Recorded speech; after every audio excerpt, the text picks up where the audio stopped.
Hello there, good evening. Welcome to the Jim Bohannon Show from Westwood One Radio. We're at 1-866-50-JIMBO, 1-866-505-4626. Online, you'll find us at jimbotalk.net. You can follow me on Twitter at JimboTalks. A deadly explosion on a Russian train has killed 11 and injured dozens more. Authorities say the blast was a terror attack. With more, here's Mary Maloney. Mourners placed fresh-cut flowers and flickering candles outside a bombed metro station. Inside, an explosion tore through a train as it traveled between two stations in Russia's second biggest city, St. Petersburg.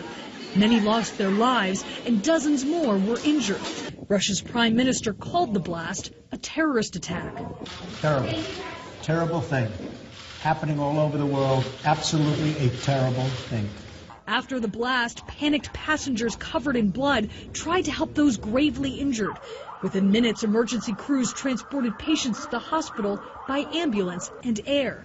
2.3 million people use the metro system a day, but after the explosion, the busy system was shut down. Authorities say they found a second, bigger device at a different station. Crews defused it before it blew. Russian state media reported that bomb, packed with TNT, was hidden in a fire extinguisher. As crews investigate the attack, President Vladimir Putin paid his respects. I'd like to express my sincere sorrow and condolences to relatives of those who died or who were injured. I'm Mary Maloney reporting. Let us talk about this tonight and what it portends in the war on terror, and we will do so this evening in the company of Dr. Alex Del Carmen, professor at Tarleton State University. Good evening, Professor. Good evening. Good to have you on tonight. He is the executive director of the School of Criminology, Criminal Justice, and Strategic Studies at Tarleton State, located in Fort Worth, Texas. What can we tell at this juncture other than the fact that the event happened and that the Russians blamed terrorism? Are there likely suspects out there? Well, I'm sure that what they're doing is similar to what we do whenever we have a terrorist attack, in the sense that they are going back and retracing the steps of the terrorist and trying to figure out exactly how this could happen, how many people may have assisted this individual in either the preparation of the bombs, perhaps dropping that person off, and then consequently detonating one of the two bombs. And so they're retracing those steps, and they're trying to figure out exactly how many people are involved in this particular attack. Anything that strikes you as unique about this attack? It would seem, regrettably, to be all too much of a pattern that we see recurring. It is. Perhaps what's unusual about it is that one of the two bombs did not explode, and secondly, that there was a second bomb. And so typically what you find in these attacks is that there's typically only one bomb that would detonate because, individuals, especially solo actors or actresses, meaning that the terrorist, there's only one person committing the act, you typically see only one bomb that would follow that individual's actions, but in this case there are two of them, which leads me to believe that maybe this person had the help of someone else. Mm-hmm. We are told that this second device was found at another station and disabled, which would certainly indicate, in all likelihood, the presence of more than one individual, an organized effort here. Now, of course, the Chechens have long been a source of difficulty for Russia, and we might add vice versa, Russia a source of difficulty for the Chechens. But as I understand it, no one has claimed responsibility yet, and I believe that the Chechens usually do claim responsibility, don't they? That's right. And the Chechnyan suicide bombers, particularly the usage of women in these particular bombs, was actually very frequent at some point in the recent history of the Russian Federation. But what we do know, however, is that this attack does have all the signatures of a Chechnyan bombing, even though we also know and recognize that Russia has been recently involved in some of the Syrian bombings, which leads us to perhaps believe that somebody from that theater may actually be trying to impact the Russian political scenario. Although it's difficult to imagine that would be ISIS, isn't it, given the fact that, at least according to the charges that have been made, the Russians have spent much more time with airstrikes against other opponents of the Assad regime in Syria as opposed to ISIS. That's true, but do remember that, at the same time, that may be true rationally and politically. you also have the potential that there are those individuals that are sympathizers of an ISIS ideology that may not necessarily be registered in the ISIS book of membership per se, but they're simply following the ideology of ISIS, and they're simply replicating those types of acts in Russia as well. So really there is an array of possibilities as to who could have actually done this, and it is for the Russians to go back and retrace the steps, particularly in the bomb that did not detonate, to be able to look at the signature, the way it was assembled, what kind of parts were part of that, and see what type of model it fits. Are we at the point where we can say anything about the current state of terrorist attacks? It seems as though it hasn't grabbed as many headlines lately, and I'm not sure if that's just a subjective perception on my part that's inaccurate, but maybe it's a host of other events domestically, politics and the like that may have taken more headlines. But it just seems like this had, until this moment, gone to a secondary level of our consciousness. Right. So that's actually true for U.S. News, I would argue, in the sense that we seem to be wrapping all of our attention on the president and some of the things that politically are taking place here in Washington. But at the same time, there are those political components overseas, and particularly international news, that seem to be covering some of the most recent attacks. You know, for instance, the attack in London just a few days ago, and now this current attack. The international press is covering quite a bit, but you're right. There is a sense of normalization, a sense that these terrorist attacks are part of our everyday normality now, where perhaps only a massive loss of lives and something drastic would actually capture the attention of the public in general. And that's a real problem for the terrorists. Of course, their job here is to terrorize, far more important to them than killing a handful of infidels, and I'll assume for the moment that there was an Islamic basis for that, only for the sake of this discussion. It's more important that you have millions of others who are fearful. And if people are getting used to this sort of thing, as the Israelis have over the years, you have a market that's blown up and body parts strewn around, and the next day the market's open again and people are shopping. Are we in the West, in the civilized world, developing a mentality of we can deal with this in terms of just our day-to-day psyches? Well, I think there are several elements to that question. Like, for starters, I think it worries me a great deal that we normalize terrorism from the perspective of our public's attention, in the sense that if it is true that terrorists would actually see that as a defeat, what it does is it provokes them to up their game. And in many ways, what they're going to start thinking is, well, gee, if we're not getting the attention of the American public by doing X, Y, and Z, we may try something just a little bit more drastic that's going to then capture the attention of the public. And then the second part of your question, I think, has to do with the fact that we in the United States have a tendency of looking at our own affairs and being concerned primarily with what's going on in our homeland before we are concerned about what's going on across the globe, in Russia in this case. So I think to some degree, until it happens on U.S. soil or perhaps involving American lives, we may not necessarily be as aware or perhaps be as terrorized as the terrorists would like us to be. And that, again, provokes them to think, well, gee, if I didn't get their attention the first time around, maybe I'm going to do something a little bit more insane, a little bit more damaging to other people to get the Americans to pay attention to me. Indeed. More to come. Stay with us at 1-866-50-JIMBO, 1-866-505-4626. Our guest, Dr. Alex Del Carmen. He is the Executive Director of the School of Criminology at Tarleton State University in Fort Worth, Texas. We're looking at the latest terror attack, which occurred at two subway stations in St. Petersburg, Russia. At least 11 have been killed in the blast, dozens injured. We'll be back in just a moment.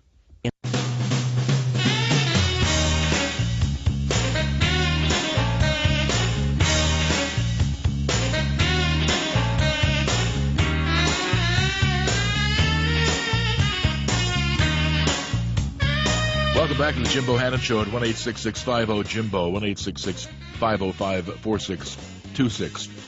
I certainly take full cognizance of what you just said, Dr. Del Carmen, regarding the fact that if we don't act panicked, that the terrorists will up the ante.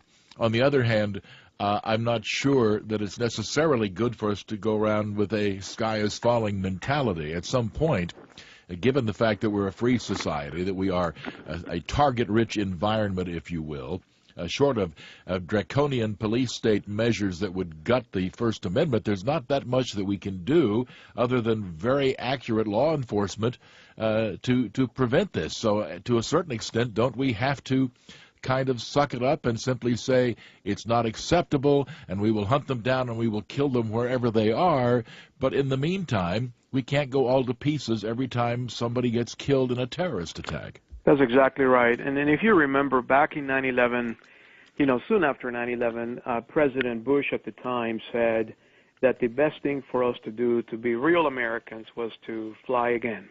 And so the idea is, and it really goes to the root of who we are as Americans, which is to defy those individuals that challenge and question our democracy and that want to simply take it over or remove us from the rights of so many young men and women gave their lives for us to enjoy today. So there's no question that that's the case. Now, on the other hand, what we also have to think about is, as a society, is, which, by the way, is a question that we've had for now over 200 years, is what types of liberties and freedoms are we willing to give up for the sake of being safe?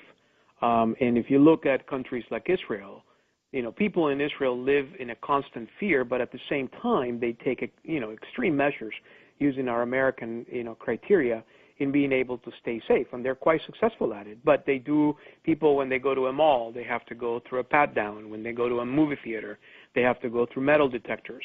So at some point, we have to ask ourselves, what are those inconveniences that we're willing to go through for the sake of being safe and be able to figure out where we want to be? And that is a genuine question that we do have to address.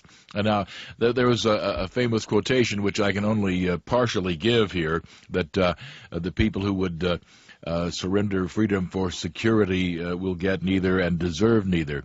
But I think that, like a lot of cute phrases, that misses the point. That sometimes reality may demand that such a thing happen. Now, the question is, are we at that point? I mean, it's not as though we have 2 or 3 terrorist attacks a day and the weekly death toll in this country from terror attacks numbers in the hundreds. We're not at that point. So is it justified to even be thinking about it at this level of terrorist activity? Yeah, so I think you raise a great point, and one that I have been actually saying for some years now, which is as horrible as the 9/11 attacks were, and as horrible and horrific as the attacks in various parts of the United States have taken place in recent years, i.e. California and various other parts where we've had clearly terrorist attacks. At the end of the day, we are a pretty significantly large country where these attacks are in various parts of the United States that do not affect the majority of Americans. And so, once again, they're horrible.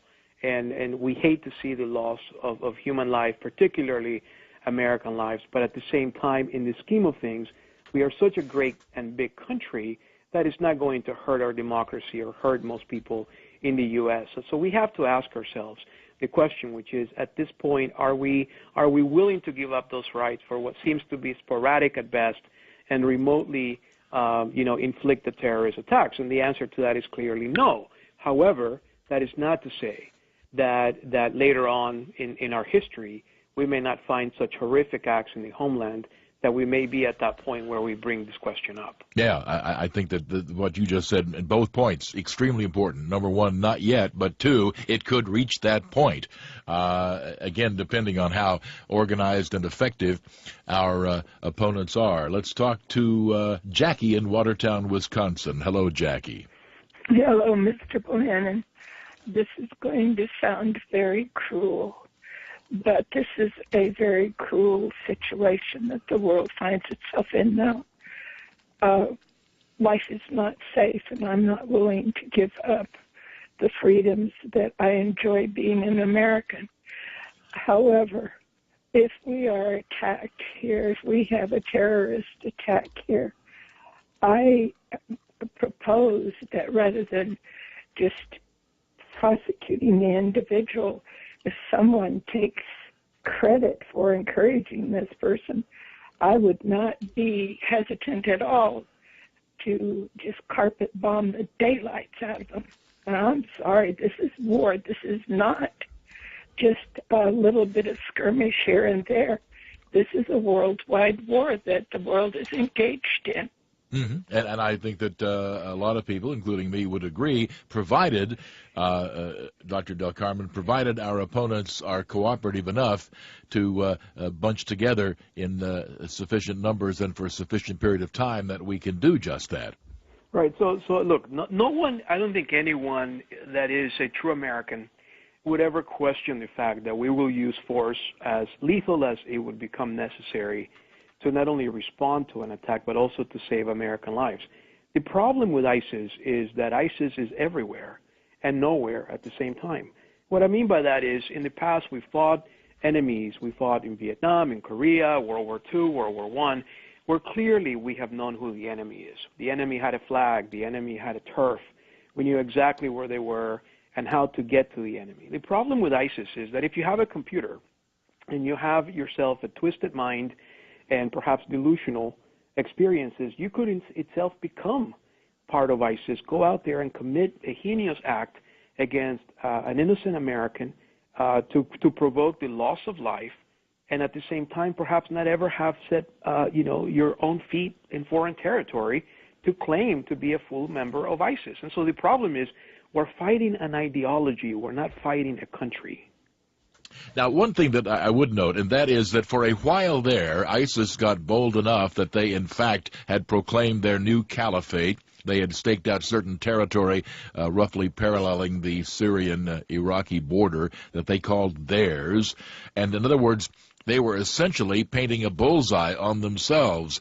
Have Western attacks been sufficient to get them away from what is an extremely stupid viewpoint? I certainly would hate to see them lose that viewpoint, but while it may have given them some credence in some circles of the world that the new caliphate is on the map, it opened them up to Western firepower.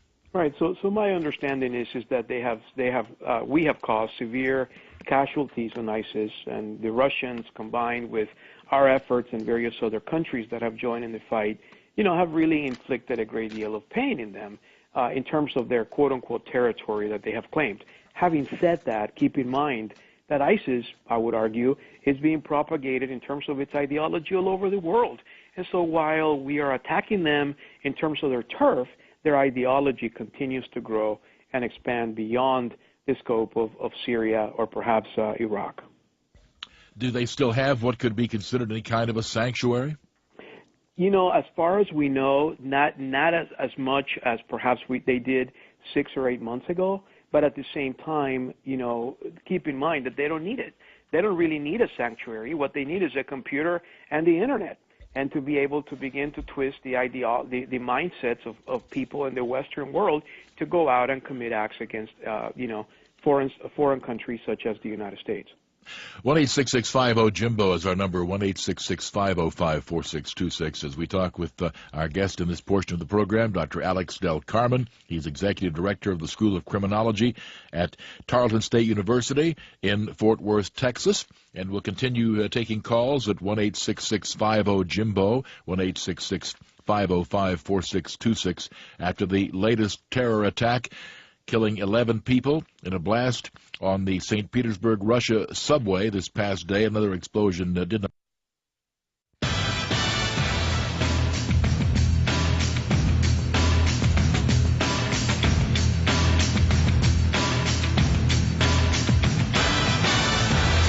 Welcome back to the Jimbo Hannon Show, 1-866-50-JIMBO, 1-866-505-4626. We're examining the latest terror attack, this one in Russia. And that is what the Russians have determined, that it is, in fact, a terror attack. Dr. Alex Del Carmen from Tarleton State University, our guest. And this is David in Creston, Iowa. Hello, David. Hi, Jim. Thanks for taking the call tonight. Sure. I got one word for these people. And I think I was just wondering if they actually have somebody that's out there trying to find the ones that are just stirring up the crap, Well, I guess maybe be a little more specific by quote stirring up the crap. We're certainly looking for people who are planning terrorist activity, if that's what you mean. Right, pretty much so. And anyway, I think we ought to kind of search out these BASTARDs and just eliminate them. Well, I assume that we are, as far as I know. Again, as I say, they understand, of course, that that's our goal, and they don't exactly print their whereabouts on business cards and this sort of thing. Dr. Del Carmen, are we at all remiss in what David has put forward here? I would assume that we're doing that. Yeah, we're certainly trying to do that. I mean, I think the conscious effort of the intelligence community, along with our, Department of Defense entities and various others. I mean, the idea is to try to root them out of their hole, so to speak, where they're hiding, and be able to exterminate, their physical presence. And then there's also a campaign that aims to really reduce significantly their finances.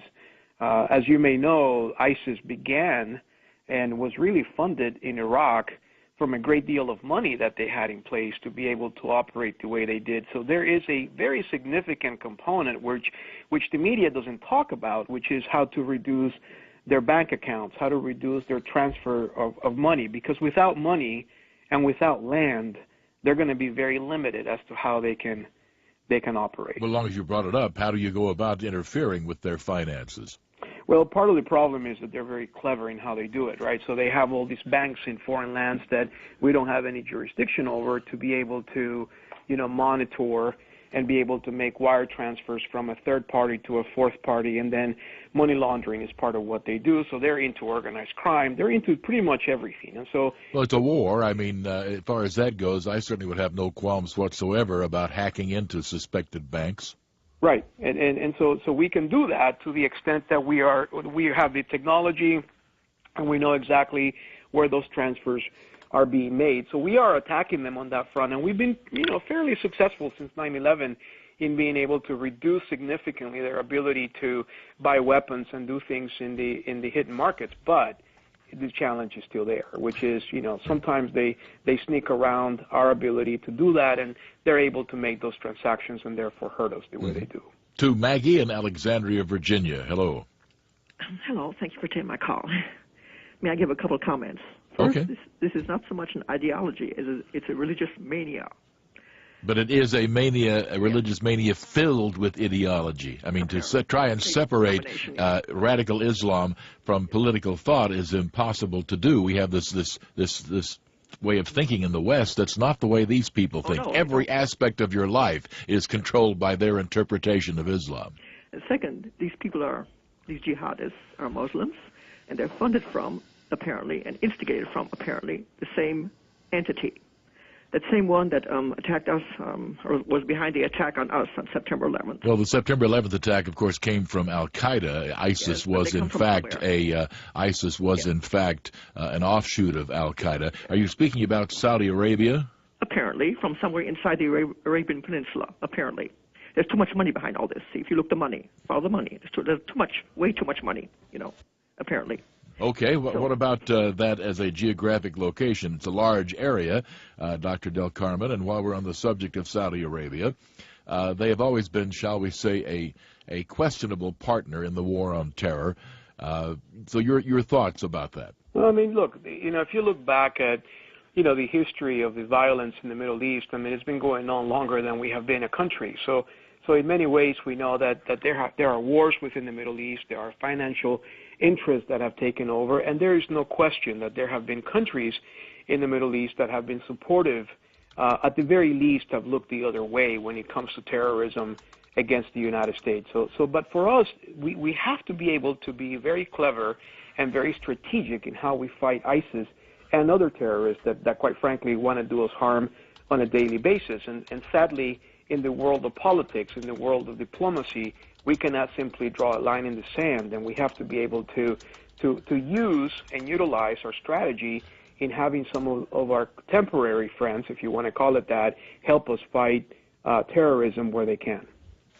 1-866-50-JIMBO is our number. And as a follow-up before we go to the next call here, Saudi Arabia, and this I don't think is quasi-official, Saudi Arabia, quite frankly, through its Wahhabi mosques in this country, funds all kinds of virulent anti-Semitic and generally, shall we say, terroristic-flavored things. There has to be a way we can crack down on mosques in this country which are of that persuasion. I mean, I understand we have a First Amendment and all the rest of that, but it isn't a license to deal in that kind of behavior. There have to be tactics, and if nothing else, simply calling in the Saudis and saying this crap stops in our country, and if whatever is necessary, we're not dependent on their oil anymore, whatever is necessary to get them away from funding those types of mosques in the United States, which have fueled who knows how many terrorist-oriented individuals in this country.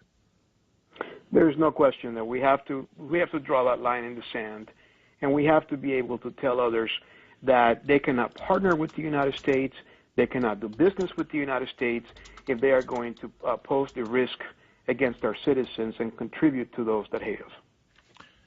1-866-50-JIMBO, 1-866-505-4626 on the Jim Bohannon Show. Let's talk to Mark in Galesburg, Illinois. Hello, Mark. Hello, Jimbo. Hey, thanks for taking my call. Sure. I'm a retired combat Marine. I've worked with these folks, these Muslims, and against them. And I can just say from my experience that their religion, as the previous callers have alluded to and your talk has even tonight, that there's a different mindset than we have. And the biggest thing we can do is you can take a look at the Saudis now building the mother of all walls on their border between themselves and Iraq, and even now in Yemen as well.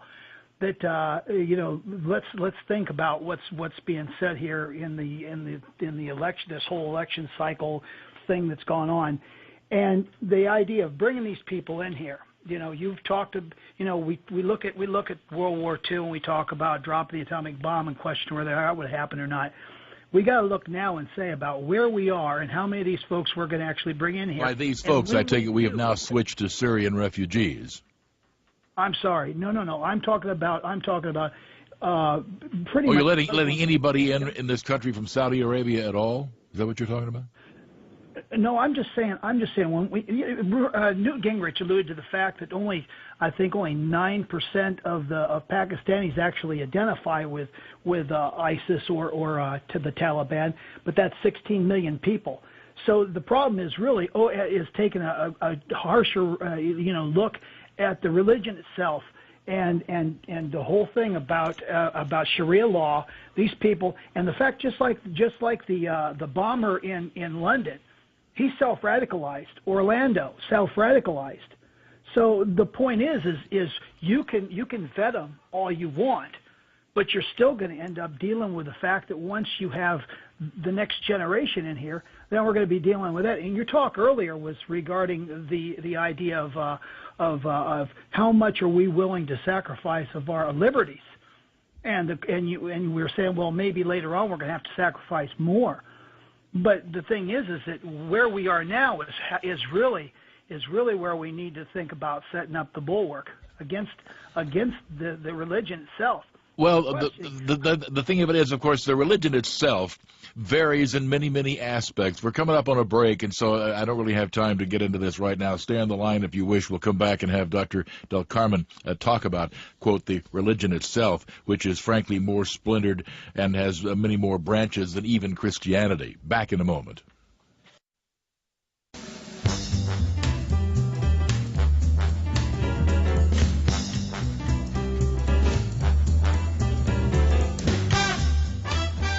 Welcome back to the Jim Bohannon Show. We're talking about the terror attack in St. Petersburg, Russia, with Dr. Alex Del Carmen of Tarleton State University in Fort Worth, Texas. And one thing that caller Mark in Galesburg, Illinois noted, it is impossible to speak intelligently about Islam as if it was one faith. In point of fact, they aren't all terrorists. If they were, there'd be a dozen terror attacks a day just in this country. They're not, and we should do what we can to not make them into our enemies. Now, granted, in the Middle East in particular, even those who do not spread their viewpoints by terror have a very dark ages view of the world, that women should be property, that those who leave the Islamic faith should be put to death. Those are majority viewpoints you can find of surveys in countries that are relatively cosmopolitan, like Egypt. So, Dr. Del Carmen, I sympathize with people who feel that way, but the fact of the matter is that if we turn this into a war with Islam, then we've got much bigger problems than we do now.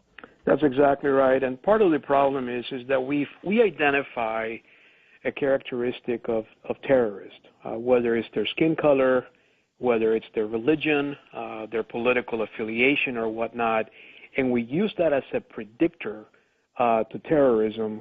We have just lost the battle and perhaps even the war. And what I mean by that is all it's going to take is for any terrorist to basically not engage in the Islamic faith and engage in another faith and be able to lure our authorities into thinking that they're on a different side of the equation. So terrorists come in all sizes, in all shapes. Now, there's no question that there's been a pattern and perhaps an overly presence of terrorism in the Islamic faith. There's no question about that, but we cannot use that as a predictor in order to be able to use that in our criteria as to who's going to be a terrorist or not, because we are going to be at a loss. All right, to John in Mitchell, South Dakota. Hello. Or put it another way, hello, John in Mitchell, South Dakota. Yeah, thanks for taking my call, Jim. Sure. Anyway, you referred to Syria, and for some time, for quite a while, I could not understand what was actually going on in Syria. I came across the book, and I follow the articles by Brandon Turbeville, which I would recommend you get on your program for an interview. But his book is called Resisting the Empire. He is from Syria. That's his homeland. The plan to destroy Syria and how the future of the world depends on the outcome. And the thing that this book cleared up for me was that we, United States, NATO, certain European countries, and also Gulf states are supporting ISIS, Al-Qaeda, Al-Nusra.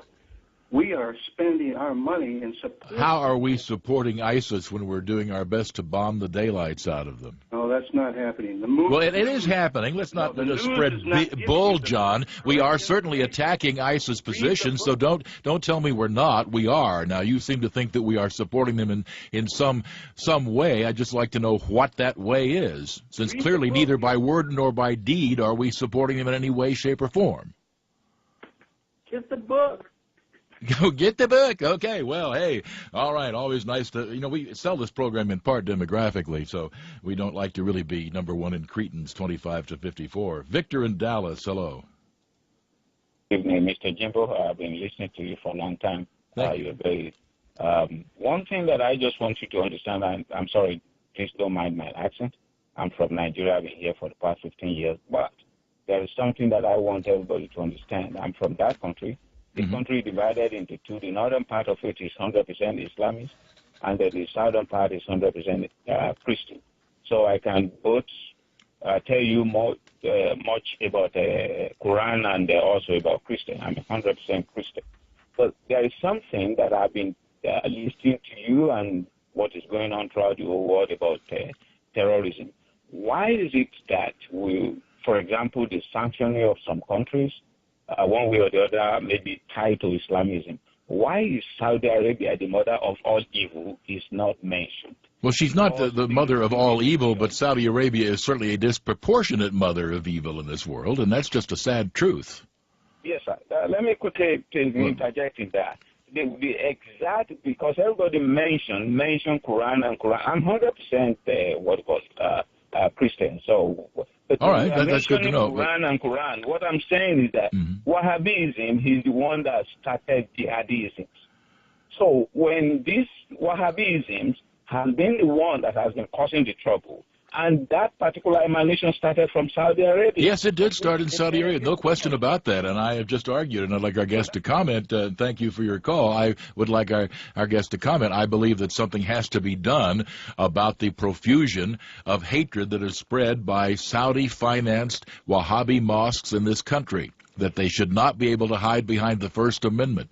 Right. So if you look at Saudi Arabia, the Saudis for centuries now have looked out for one thing and one thing only, and that is themselves. And at the end of the day, just imagine having in a family one individual that is a brat, that has a lot of money, and that wants to get his way all the time. That's who the Saudis are in the Middle East. And so at the end of the day, they control a great deal of the oil, they control a great deal of the power. It's what I always say, the power of the purse is the one that often speaks in Saudi Arabia. And so there's no question that I don't disagree with anyone that has called in tonight, or you, making the statement that Saudi Arabia has to be dealt with. The problem with Saudi Arabia is that there's not one formula that we can use where we're going to come out winning per se. If we cut back on their oil, if we cut back on various other things, they will penalize you through a third party financially. So we have to be very, very smart in how we deal with them, and at the same time be able to use them as a partner instead of an enemy from time to time. We'll take a quick break here. I would add just one thing to what Dr. Del Carmen has said, and that is this. Think of alternatives. In Saudi Arabia, there are no Tom Jeffersons or Thomas Paines lurking about. There is no free, pluralistic Western society lurking about. Our choices are pretty much the Saudi royal family or something akin to Al-Qaeda. Not pleasant choices, but the Saudi royal family remains vastly superior. Back in a moment.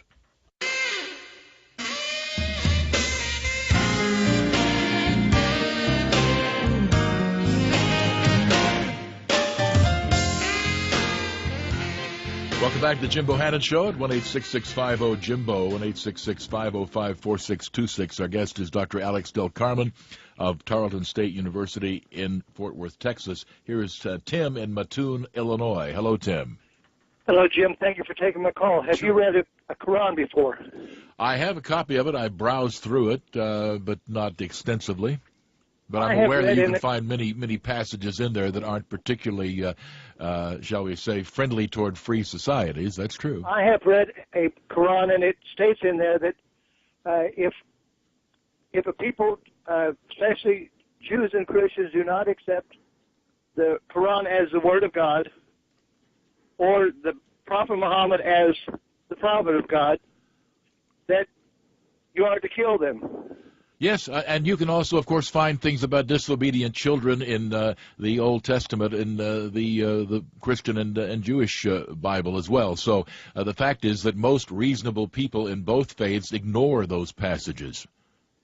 But we're talking about people that are unreasonable that read those things, and then. But that's some. Most of them don't. I mean, that's the point. If every Muslim or even a majority of Muslims pursued that viewpoint, you would have that dozens of attacks a day in the United States, which we don't have. Dr. Del Carmen?